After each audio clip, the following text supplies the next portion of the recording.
Fan war ಆಗಿರ್ಬೋದು, star war, ಇದೆಲ್ಲವನ್ನು ನಿಯಂತ್ರಣಕ್ಕೆ ತರಬೇಕು ಅಂದರೆ ನಿಮ್ಮ ಸಂದೇಶ ಏನು?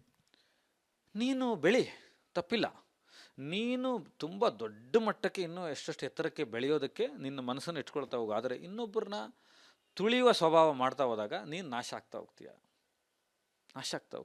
ಈಗ ನಮಗೇನೆ ಈಗ ಇಟ್ಕೊಳ್ಳಿ, ನಿಮ್ಮ ಯಾರನ್ನ ಆರಾಧಿಸ್ತಿರೋ ಅಭಿಮಾನಿಸ್ತಿರೋ ಅವರ ಸಿನಿಮಾ ಥಿಯೇಟ್ರಲ್ಲಿ ರಿಲೀಸ್ ಆದಾಗ ನೀನೇ ಅಲ್ಲಿ ನಿಂತು ಶರ್ಟ್ ಬಿಚ್ಕೊಂಡು ಕೂಗಾಡ್ಕೊಂಡು ಅಸಹ್ಯವಾಗಿ ಆಡ್ಕೊಂಡು ಯಾರ್ಯಾರನ್ನೋ ಬೈಕೊಂಡು ಮಾಡ್ತಾ ಇದ್ರೆ ಬೇರೆಯವ್ರು ಥಿಯೇಟ್ರಿಗೆ ಬರಲ್ಲ.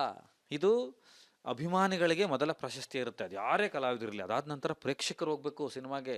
ನಾನು ಯಾರಿಗೂ ಅಭಿಮಾನಿ ಅಲ್ಲ ಅನ್ನೋನು ಕೂಡ ಈ ಸಿನಿಮಾ ಚೆನ್ನಾಗಿದೆ ಅಂತ, ಇದರ ಕಂಟೆಂಟ್ ಚೆನ್ನಾಗಿದೆ, ಇದರ ವಸ್ತು ಚೆನ್ನಾಗಿದೆ, ಇದರ ವಿಷಯ ಚೆನ್ನಾಗಿದೆ, ಇದು ನನಗೆ ಒಂದು ಥಿಯೇಟರ್ ಡ್ರೈವನ್ನ ಒಂದು ಸುಖಾನ ಕೊಡುತ್ತೆ, ನನಗೊಂದು 3 ಗಂಟೆ 2.5 ಗಂಟೆ ನನ್ನನ್ನು ಎಂಗೇಜ್ ಮಾಡುತ್ತೆ, ನನ್ನ ಬದುಕಿನ ಪರಿಸ್ಥಿತಿ ಮತ್ತು ಮನಸ್ಥಿತಿಗಳನ್ನು ದಾಟಿದೇನೋ ತಗೊಂಡೋಗುತ್ತೆ ಅಂತ ಬಂದರೆ ಮಾತ್ರ ಥಿಯೇಟ್ರಿಗೆ ಹೋಗಿ ಬೆಳೆಯೋದು. ನೀನೇನು ಮಾಡ್ತಾ ಇದೀಯಾ? ಅಭಿಮಾನಿ ಅನ್ನೋ ಹೆಸರಲ್ಲಿ ನೀನು ಯಾರನ್ನ ಆರಾಧಿಸ್ತಾ ಇದೆಯಾ ಅವ್ರನ್ನ ಸರ್ವನಾಶ ಮಾಡ್ತಾ ಇದೆಯಾ, ನಿನಗೆ ಗೊತ್ತಾಗ್ತಾ ಇಲ್ಲ.